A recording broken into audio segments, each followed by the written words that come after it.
Abalos, ipakukulong ni PRRD, tatadta rin ng kaso. Eto. Nagsumite si dating Pangulong Rodrigo Duterte ng tugon sa counter-affidavit ng mga inreklamo niya kaugnay sa pagsisilbi ng warrant of arrest laban kay Pastor Apollo Kibuloy. Nagugat yan sa mga reklamong malicious mischief at violation of domicile laban kina nooy DILG Secretary Benhur Abalos at ilang PNP official na inihain ni Duterte bilang administrator ng Kingdom of Jesus Christ. Sa tugon na dinala ng mga abogado ng KOJC sa Department of Justice, iginiit ni Duterte na hindi saklaw ng batas ang pagpasok ng pulisya sa KOJC compound. Yan, tinan mo to ha. Hindi saklaw ng pulis ang pagsakop sa KOJC compound. Alam nyo naman yan eh. Dahil sa kanilang pagkadesperado na mahuli si Pastor Kibuloy, anong ginawa nila? Hinostage nila yung mga members ng KOJC para lumabas si Pastor Kibuloy. Okay? Pero hindi pa rin sa kanila sumuko sa ISAF. Sa madaling salita, bawal po yun. Yung pagpasok ng libo-libong pulis, hindi lang pagpasok, pagpapanatili sa loob ng KOJC. Marami pong nalabag na batas dyan. Aminin na natin, kahit sinong pulis, kahit sinong sundalo, kahit sinong abogado, tanungin ninyo, sasabihin, illegal po yan. Yes, tama po. Kahit abogado, tanungin ninyo. Except, yung mga hindi nasa payroll nila. Yung nakagitna. Hindi yung nasa payroll nila or bayaran nila or panatiko kay Marcos, kay Tamba. Basta yung nasa gitna, lahat ng tanungin ninyo, sasabihin, sang katutak ang mali dyan? Sang ka nakakita pinasok? Wala naman si pastor doon. Nanatili. Hindi ka pwedeng manatili doon for 16 days. Tapos si PRRD ang administrator nung lugar na yon. So hindi po yung pag-aari ni Pastor Kibuloy. Hindi mo pwedeng pasukin ng isang pag-aari ng ibang tao. Marami pong nalabag doon. Binabo yung katedral, naghukay pa doon sa eskwelahan. Well documented. Coach Oli, bakit yan lang ang demanda? Ito sasabihin ko sa inyo. Atin-atin lang. Okay? Ito balita ko rito. Una lang yan. Pero tatadta rin ni PRRD. PRRD himself. Ang dinig ko dyan, tatadta rin, sunod-sunod ng kaso yan. Dahil napakadami talagang nalabag na batas dyan. Antayin nyo lang. Darating ang panahon. Darating ang paghuhukom. May pagbabayaran itong mga taong ito. At ipakukulong ni PRRD si Abalos. Naniniwala ako dyan. Naniniwala ako na may marami pang susunod na kaso. Hindi ako nagsabi niyan. Ha? Pero, yung kinasuhan ni PRRD si Abalos, nadinig na namin yan at sinabi ko na sa live yan. Bago pa man kasuhan. Antayin nyo yung mga kasunod pa. Dagdag niya may pananagutan pa rin daw sa batas si Police Major General Ronald Lee kahit sinabi niyang wala siya sa KOJC company. Tingnan mo mga bastos na ano. Alisin ko muna ha. Tingnan nyo lang ha. Kasi mabababad eh. Ang ibinabalita, ito namang media na to. Ang ibinabalita, yung illegal na pagpasok ng mga pulis sa KOJC. Okay? Kasi yan po ang topic, yan ang content. Kaya po nagdemanda si PRRD kasi sa maling pagpasok ng pulis.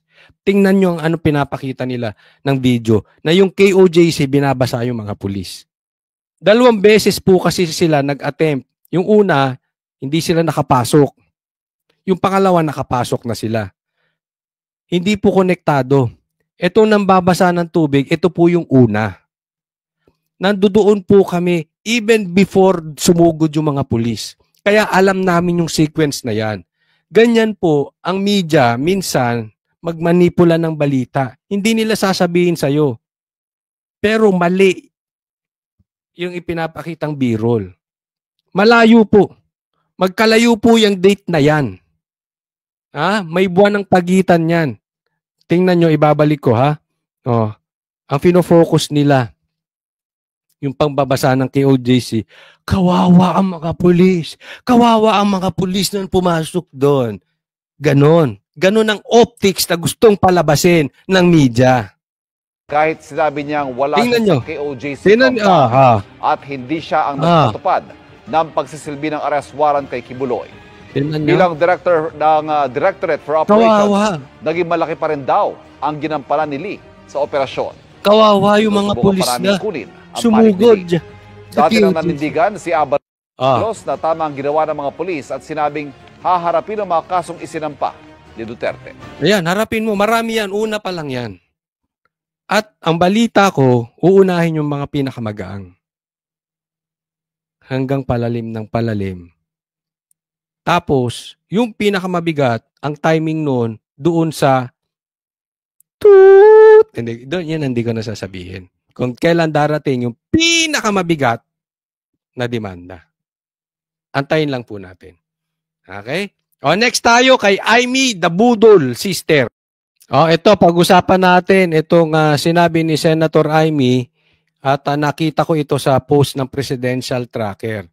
Nananawagan ako sa aking kapatid at ating mahal na Pangulong Bongbong. Sira! Ano ka ba? Wala kayong group chat? Ba't nanawagan ka sa media? Ba't hindi mo tawagan yung kapatid mo? Paek-ek ka naman, Aimee, bubudulin mo rin. Binudol na nga ng kapatid mo yung mga Pilipino, bubudol ka pa rin. Palibasa, tatakbo ito. Mag-iingat kayo doon sa mga nagsasabing mga Duterte. Pero sinusuportahan si Aimee at wala silang masabing masama kay Aimee. Ako mag-iingat kayo doon. Alam mo, naaalala ko, nang nasa Hong Kong kami, magkatabi kami ni Doc Badoy, ni Doc Lorraine. Tapos may tanong siya sa akin kasi noon magja-judge kami ng mga kanta at sayaw nung nasa Hong Kong kami. Sabi ni Doc Lorraine sa akin, Coach Oli, anong masasabi mo kay Aimee?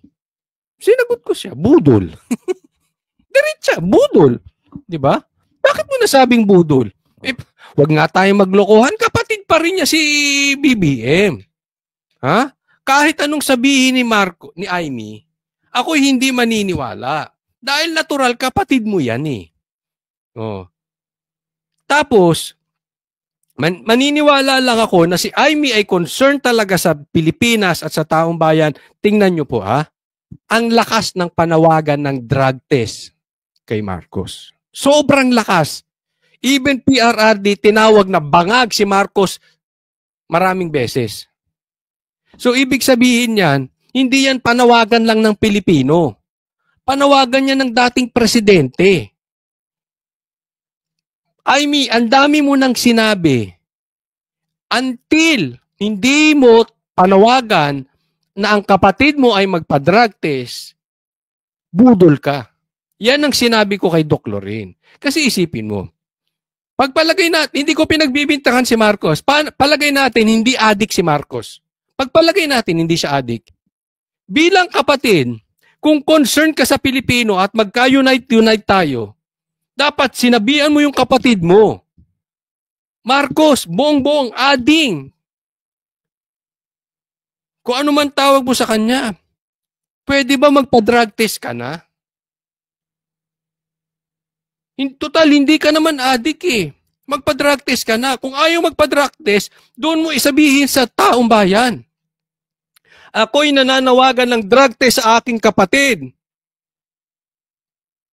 Pero hindi siya nakinig. Wala kang ganun, Aimee. Hindi ka nanawagan ng drug test sa kapatid mo. Sa katunayan na nahimik ka. Coach Oli, paano kung hindi adik talaga si Marcos? Hindi naman kasalanan ni Aimee.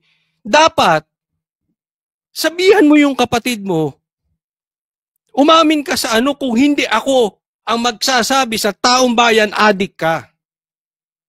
Kasi, karapatan ng Pilipino na malaman. So kung adik man si Marcos or hindi adik si Marcos, dapat may ginawa si Aimee.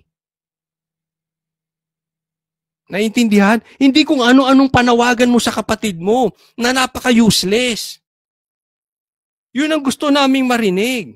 Adik ba or hindi adik si Marcos? Anong gagawin mo? Tahimik ka ron eh. Kaya sabi ko kay Doc Loren, huwag kayong magagalit ha. Ako wala akong tiwala dun sa mga maka-Duterte. Tapos sinasabi nila na budol si Marcos. Pero hindi nila madiretso si Amy. Sabi ko, ano yun? Nasa payroll kayo ni Amy? Hindi si Doc Loren ha. Sinabi ko lang sa kanya. Ano yun? Nasa payroll sila? Ano yun? Namamangka kayo sa dawang ilog? Hindi ko alam. Hindi ko talaga maintindihan eh. Bakit hindi nyo ma-straight si Amy? Oh. Diba? Alam mo, itong sinabi ni Amy maganda to. Sabi niya, kung mahina ang aking boses mag-isa, ngayon nawa ay marinig mo na ang sama-samang sumamo ng taong bayan. Nung ikaw ay nagsona, nagsabi ka ng mga proyektong dapat unahin. Ngayon, sinuway ka ng ilang taong akala mo makakabuti para sa iyo at sa bayan. Ang konteksto po nito, yung patungkol dyan sa AKAP. At sinasabi niya, pinagmamalaki niya, hindi siya pumirma. Okay? Pupuriin ko dyan si Amy. Sa point na yan, pupuriin ko siya. Kasi baka sabihin, kala ko ba coach pagka tama palakpakan, pag mali banatan. Tama siya dyan. Tama yung sinasabi niya. Dapat makinig ka, Marcos. Mali yung mga nakapaligid sa'yo, sinisira ka ng mga nakapaligid sa'yo, BBM. Tama yan, naniniwala ako dyan. Maganda yung sinabi ni Amy. Pinupuri ko rin, hindi siya pumirma patungkol dyan sa AKAP na yan. Pinupuri ko rin siya dahil sinisilip niya yung AKAP na yan at kinokontra niya yung AKAP na yan. Pinupuri ko siya dyan. Okay? Tama yung ginagawa mo, Amy. But still, kung tatanungin yung opinion ko, okay? Ngayon, bahala ang taong bayan. Sa channel naman ni Coach Oli, walang pilitan. Pero kung ako tatanungin, budol pa rin.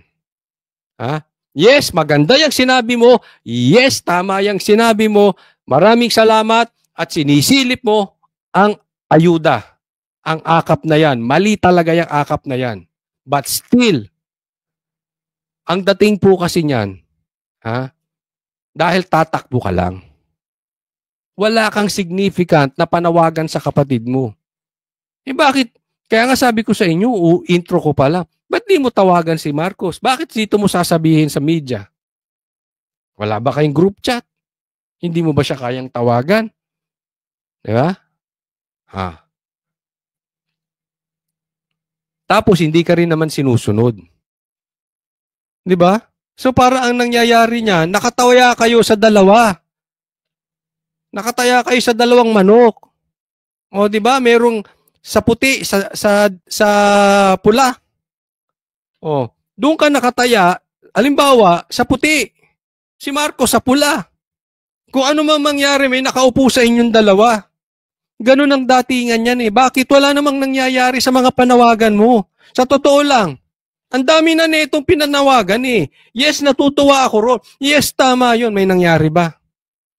Pinakinggan ba siya ni Bongbong? O anong labas nun? Tumataya kayo sa dalawang magkabila. Para ikaw, makuha mo yung Duterte supporters, si Bongbong, makuha niya yung mga pula, dilaw at komunista supporters. Di ba? Ganun kasimple. Well, anyway, nasa sa inyo yan. Hindi naman ako diktador eh. Kung iboboto nyo to pagka senador, nasa sa inyo yan. Wala tayong pilitan dito. Kung gusto nyo magpabudol, magpabudol kayo. Diba? Nasa sa inyo yan. But as for me, budol din to. Budol to, kapatid to eh. Coach Oli, siyempre natural kapatid niya yan. Unawaan ko yan, pagkapatid. Pero kasi this is not personal. Halimbawa, magkapatid kayo, hindi naman kayo politiko. Kunwari, magkapatid kayo artista, naunawaan ko pagtatanggol mo yung kapatid mo. Ba't mo aamining adik yung kapatid mo? Diba? Ba't mo aamining magnanakaw yung kapatid mo? Wala naman kami pakialam doon, mag-artista kayo. Halimbawa, artista lang kayo. Pero bilang politiko, hindi. Ang una mong sinumpaan ay para sa taong bayan. Iba na ang usapan doon. Bakit? Kasi yung pagnanakaw at kung adik man ang kapatid mo, o magnanakaw man ang kapatid mo, damay kaming lahat. Damay buong bansa. Diba? So, hindi po pwede. Para sa akin, hindi po pwedeng excuse yung magkapatid kayo. Tapos yung mga pa-effect na ganyan, panawagan mo sa kanya, sasabihin mo sa media, hindi. Ang gusto namin, kung gusto mo panawagan, Panawagan mo drug test. Mabibilib pa kami sa'yo. Di ba? And then, up to you. Eh, kayo ba? Ako, tanong lang. Tanong. Iboboto nyo ba to si Amy bilang senador ngayon? Eh, ako tatanungin nyo, hindi. Di ba? Diretso tayo. Yan yung sinabi ko kay Doc Lorraine, hindi. Eh, si Doc Lorraine, hindi rin siya bilib dito. Ayaw niya rin dito. Tanungin nyo siya. Kung nakokontakt nyo siya, ayaw niya rin dyan. Diretsahan. Dapat ganon, diretsahan. Di ba?